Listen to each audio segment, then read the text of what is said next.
இந்த காலகட்டங்களில் காங்கிரஸ் செய்த பழைய கால அயோக்கியத்தனத்தால் இன்று நாம் விரும்பாத மோடி அரசு 3வது முறை ஆட்சி செய்து வருகிறது.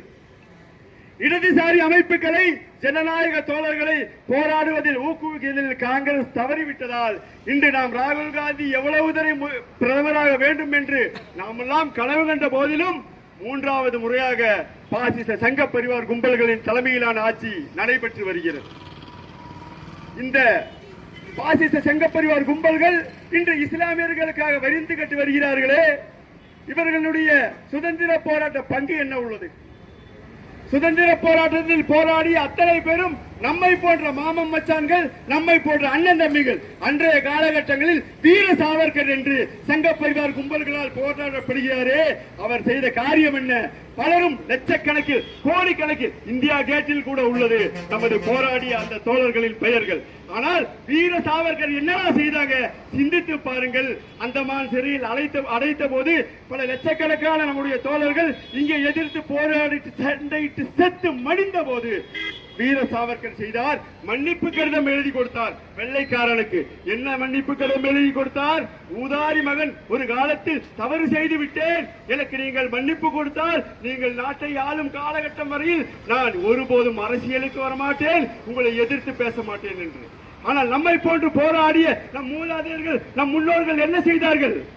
உயிரை மாய்த்தார்கள். நேருக்கு நேர் எதிர் நின்று வெட்டுப்பட்டு துப்பாக்கி சூடுபட்டு இன்னுயிரை நீத்தார்கள். ஆனால் இந்த காலகட்டத்தில் நாம் ஒன்றை மட்டும் கூறிக்கொள்ள ஆசைப்படுகிறோம். அன்பு சொந்தங்களே, வக்ஃப் திருத்த சட்ட மசோதா என்பது இஸ்லாமியர்களுக்கு மட்டும் எதிரானது அல்ல.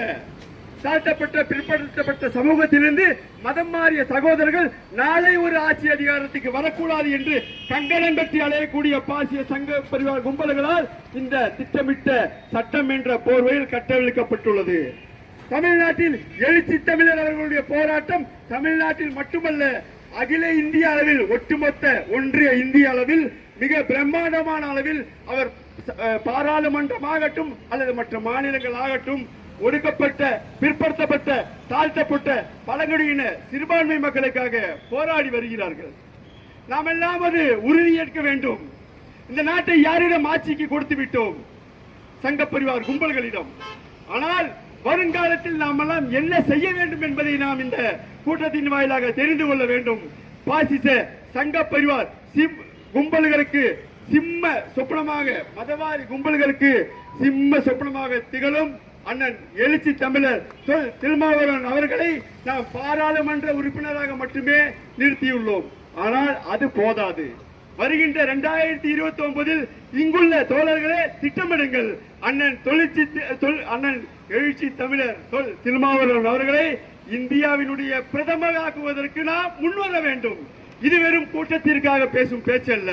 பிபி சிங்கிற்கு அடுத்தது திருமாவளவன் அவர்கள் இந்தியாவினுடைய பிரதமராக வந்தால் இன்றைக்கு எந்த அதிகாரத்திலும் இல்லாமல் ஒரு நாடாளுமன்ற உறுப்பினர்களாக அல்லது சட்டமன்ற உறுப்பினர்களை வைத்துக் கொண்டு இந்திய அளவில் இந்திய மக்களுக்கு போராடும் அண்ணன் அவர்கள் நாளை நாட்டின் பிரதமராக வரக்கூடிய காலகட்டங்களில் எந்த அளவுக்கு நமக்காக இருக்கும்? இதை மற்ற சக்திகளோடு இணைந்து ஜனநாயக வழியில் இந்திய அளவில் இதை எடுத்து செல்ல வேண்டும். இந்தியாவினுடைய 2029 பிரதமர் வேட்பாளராக அண்ணன் அவர்களை அறிவிக்க வேண்டும். அதே போன்று இது போன்ற போராட்டங்களில் மக்கள் ஜனநாயக முன்னேற்ற கழகம் விடுதலை சிறுத்தைகள் கட்சியோடு துணை நிற்கும் என்று கூறி நேரத்தின் அருமை கருதி விடைபெறுகிறேன். நன்றி, வணக்கம்.